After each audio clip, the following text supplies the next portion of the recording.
Bismillahirrohmanirrohim, selamat datang di channel Gens Times, tempat belajar, berpikir kritis dan menambah wawasan. Kali ini kita akan membahas musuh Bashar dan para pemberontak Suriah, salah satunya Hayat Tahrir al-Sham atau dikenal dengan sebutan HTS adalah kelompok pemberontak Suriah yang merupakan aliansi dari beberapa kelompok militan, termasuk bekas cabang Al-Qaeda di Suriah, Jabhat al-Nusra. HTS dibentuk pada Januari tahun 2017, sebagai upaya untuk menciptakan citra yang lebih nasionalis dan independen, terlepas dari hubungan langsung dengan Al-Qaeda. Kelompok ini berpusat di Provinsi Idlib dan beberapa wilayah di barat laut Suriah. Tujuannya adalah untuk menggulingkan rezim Bashar al-Assad dan mendirikan negara yang berdasarkan interpretasi ketat hukum Islam. Struktur dan kepemimpinan, HTS dipimpin oleh Abu Muhammad al-Julani, yang sebelumnya memimpin Jabhat al-Nusra.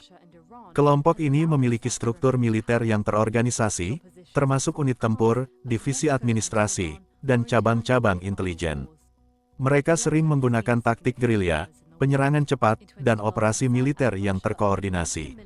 Sumber pendanaan dan dukungan, HTS memperoleh dana dari berbagai sumber, termasuk pungutan pajak di wilayah yang mereka kuasai, sumbangan dari individu atau organisasi di luar negeri, dan kontrol atas perdagangan lintas perbatasan di Idlib. Dukungan eksternal, meskipun lebih sulit dideteksi setelah memutus hubungan dengan Al-Qaeda, tetap ada melalui saluran-saluran informal. Kelompok pemberontak lainnya, 1. Free Syrian Army, FSA.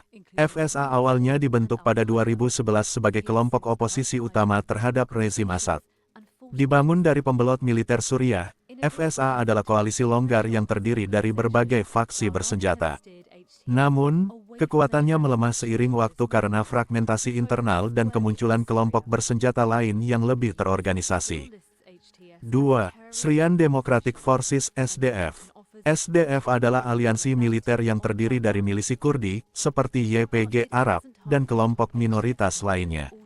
Fokus utama SDF adalah melawan kelompok ekstremis seperti ISIS, tetapi mereka juga memiliki hubungan kompleks dengan rezim Assad dan pemberontak lainnya. SDF didukung oleh Amerika Serikat, yang memberikan dukungan logistik dan militer dalam perang melawan ISIS. 3. ISIS-Daesh. ISIS memainkan peran signifikan dalam konflik Suriah, terutama antara 2013 dan 2019. Mereka menguasai sebagian besar wilayah Suriah dan Irak sebelum dikalahkan oleh koalisi internasional dan pasukan lokal. Meskipun kekhalifahannya telah runtuh, ISIS tetap aktif sebagai kelompok pemberontak kecil yang melancarkan serangan sporadis. 4. Jaish al-Islam. Kelompok ini berbasis di Ghouta Timur sebelum kekalahan mereka pada 2018. Jaish al-Islam didukung oleh beberapa negara Teluk dan terkenal karena peran mereka dalam pertempuran sengit melawan pasukan Assad dan sekutu-sekutunya di sekitar Damaskus. Analisis konflik antar pemberontak. Fragmentasi di antara kelompok pemberontak sering melemahkan perjuangan mereka melawan Assad. Persaingan ideologis dan kepentingan strategis yang berbeda menciptakan perpecahan dan bentrokan antar faksi. Misalnya, HTS sering berbenturan dengan kelompok yang lebih moderat seperti FSA dan SDF. Pada saat yang sama, dukungan eksternal dari aktor regional seperti Turki, AS, dan negara Teluk juga memperumit konflik ini, menciptakan aliansi yang dinamis dan kadang-kadang bertentangan di lapangan. Kesimpulan, HTS dan kelompok pemberontak lainnya memainkan peran yang berbeda-beda dalam perang Suriah. Sementara HTS berfokus pada tujuan ideologis Islamis, kelompok lain seperti FSA dan SDF lebih pragmatis dalam pendekatan mereka. Namun, fragmentasi dan campur tangan asing tetap menjadi tantangan utama dalam mencapai solusi damai.